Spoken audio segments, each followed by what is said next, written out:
Friends, good morning. কেমন আছো সবাই? আশা করি ভালো আছো। তো আজকে আমি এই গাছটাকে কে কে চেনো বলো তো? দেখো, এটা হচ্ছে থানকুনির গাছ। এটা থানকুনির পাতা, ঠাল। থানকুনির পাতাটাও খাওয়া যায়, থানকুনির ঠালটা বেশি খেতে ভালো লাগে, আর থানকুনির পাতাটা বাটা ভালো লাগে। তো আজকে আমি ঠালের চচ্চড়ি করব, তো তোমাদের সঙ্গে শেয়ার করব, দেখবে এরকম করে খাবে বাড়িতে, খুবই টেস্টি লাগে খেতে। আর মুখে যদি রুচি না থাকে, এই ঠালটা যদি খাও চচ্চড়ি করে, মুখের রুচিটাও চলে আসে। তো দেখতে থাকো পুরো ব্লগটা। আর একটা জিনিস, এই যে এটা কি চিনতে পারছো? এটা হচ্ছে কচুর পাতা, ভিতরের পাতাটা, মুড়ানো পাতাটা। তো এইটার আজকে একটা সানা রেসিপি করব, খুবই টেস্টি। দাও, এই যে দেখো। তো দুটো রেসিপি দেখতে থাকবে তোমরা। এই যে এরকম করে কেটে পাতাগুলো ফেলে দিতে হবে, এরকম পিস পিস করে কেটে নিতে হবে, ছিলার দরকার নেই। কাটে দাও বাবু। দেখো, কাটা ধোয়া পরিষ্কার করে নিয়েছি, জল দিয়ে সিদ্ধতে বসিয়ে দিয়েছি। সিদ্ধ না, হালকা ভাপিয়ে নিতে হবে। তাহলে এই যে লবণ দিচ্ছি, হালকা করে ভাপিয়ে নিতে হবে, না হলে গলা চুলকাবে। ঢাকা দিয়ে দিই, হতে থাক 5 মিনিট হতে থাক। এই যে ফুটতিছে, হয়ে গেছে, এখন নামাবো। এই যে এরকম কালো জল বাড়াবে, তখনই ভাববা যে হয়ে গেছে, সেদ্ধও হয়ে গেছে। এখন নামাবো। এই যে নামিয়ে নিয়েছি, জল ঝরানোর জন্য ছুরিতে দিয়েছি। এখন জলটা ঝরুক, তখন আমি মশলা রেডি করে নিই। তো আমার হচ্ছে মশলা করা রেডি। কড়াই বসিয়ে দিয়েছি, কড়াইয়ে তেল দিয়ে দিয়েছি। আর হচ্ছে এই যে লঙ্কা বাটা, শুধু লঙ্কা বাটা না দিলে গলা চুলকাবে, তাই জন্য লঙ্কা বাটা, কাঁচা শুকনা মিক্স করা আছে। এদিকে আমার নিরামিষ তরকারি হয়ে গেল মিশালি, এদিকে ভাত হয়ে গেছে, তেল গরম হয়ে গেছে। এর মধ্যে পেঁয়াজ রসুন, এখানে আছে পেঁয়াজ বেশি আছে, রসুন একটু কম আছে, কুচি কুচি করে কেটে নিয়েছি।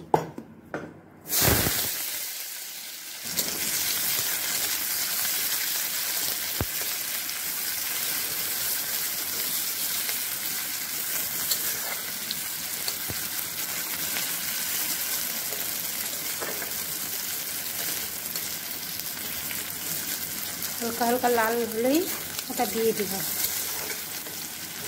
শরীরে যদি জ্বর থাকে, খাওয়ার রুচি থাকে না, জ্বর হওয়ার পর যদি এই চচ্চড়িটা খাওয়ার রুচি একদম আসবেই, 100% শিওর। অত্যন্ত টেস্টি হয় খেতে, খুবই টেস্টি। লাল লাল করে হয়ে গেছে ভাজা। এখন হচ্ছে দিয়ে দেবো কচুটা, দিয়ে দিব কচুর ঠালটা।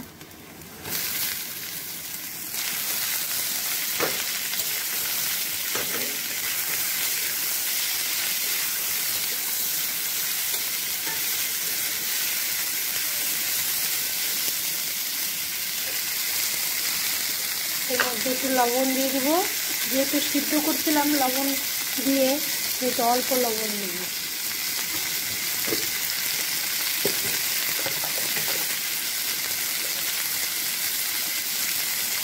হলুদ দিয়ে দেবো।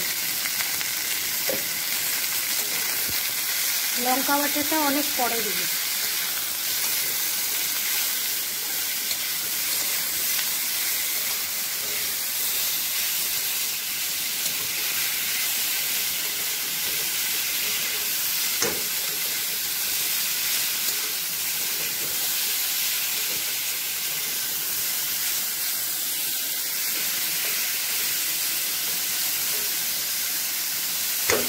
আস্তে আস্তে হতে থাক, এরকম করে কষাতে থাকতে হবে। কষায় কষায় একদম শুকিয়ে দিতে হবে। তত কষাবো তত হচ্ছে টেস্ট হবে আর গলা চুলকাবে না।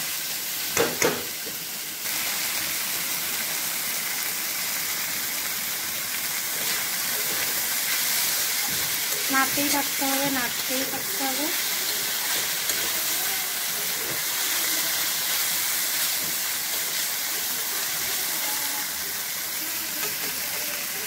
এখন হচ্ছে লঙ্কা বাটাটা দিয়ে দেবো। লঙ্কা বাটাটা দিয়ে দিলাম।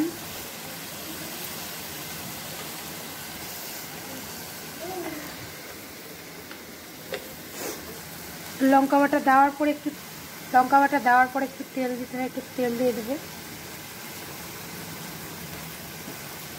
নাহলে লঙ্কাটা গন্ধ করে। এখন এরকম লঙ্কা বাটাটা দিয়ে কষাতেই থাকবো।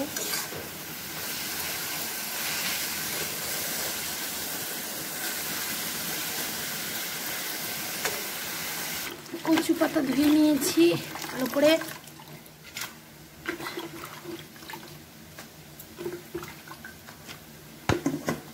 পাতার জন্য রসুন, কাঁচা লঙ্কা, শুকনো লঙ্কাও দিতে পারো, শুকনো লঙ্কা অত খাওয়া ঠিক না, তাই জন্য কাঁচা লঙ্কা দিয়ে সব এক জায়গায় সিদ্ধ করবো।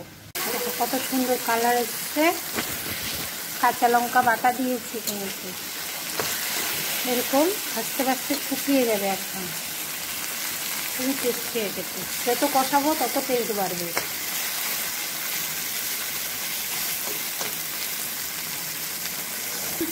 কচু ভাজতে গিয়ে একদম কচুর মতন কড়াই কালো হয়ে গেছে। দেখো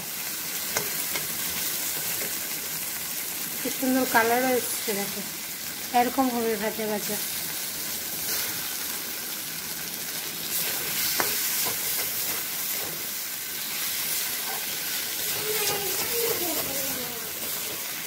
নামিয়ে নিয়েছি, হয়ে গেছে। এখন এই কড়াইয়ে তা লঙ্কা রসুন দিয়ে দিব। জল দিয়ে দিলাম। এমনভাবে জলটা দিতে হবে যেন জলটা শুকিয়ে, জলটা ফেলে যেন না দিতে লাগে, জলটা শুকিয়ে সিদ্ধ হয়ে যায়।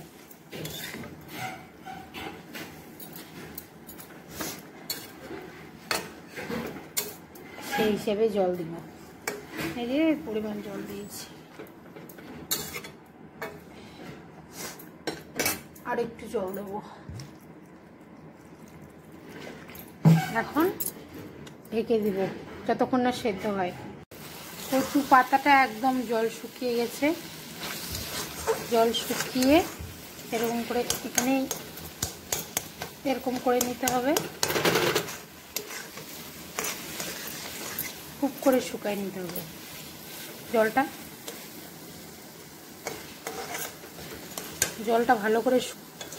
জলটা খুব ভালো করে শুকিয়ে নিতে হবে,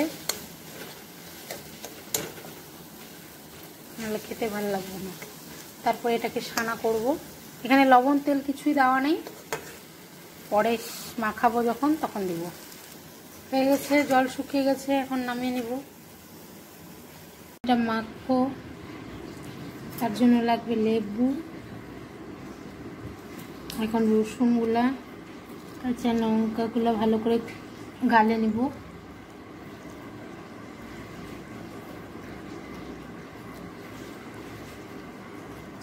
সব গালে নিতে হবে ভালো করে। লঙ্কা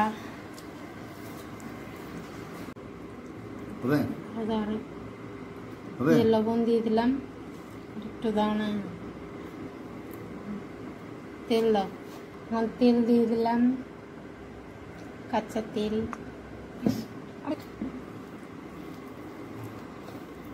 ভালো করে মাখিয়ে নিব।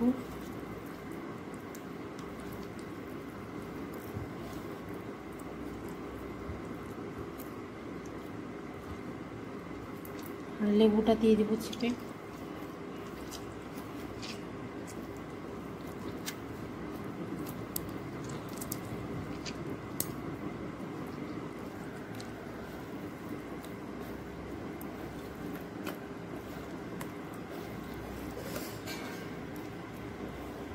হয়ে গেল রেডি। যদি ভালো লাগে অবশ্যই ট্রাই করবা। এই যে দেখো মাখি খাচ্ছে। যদি ভালো লাগে তাহলে লাইক কমেন্ট শেয়ার করো।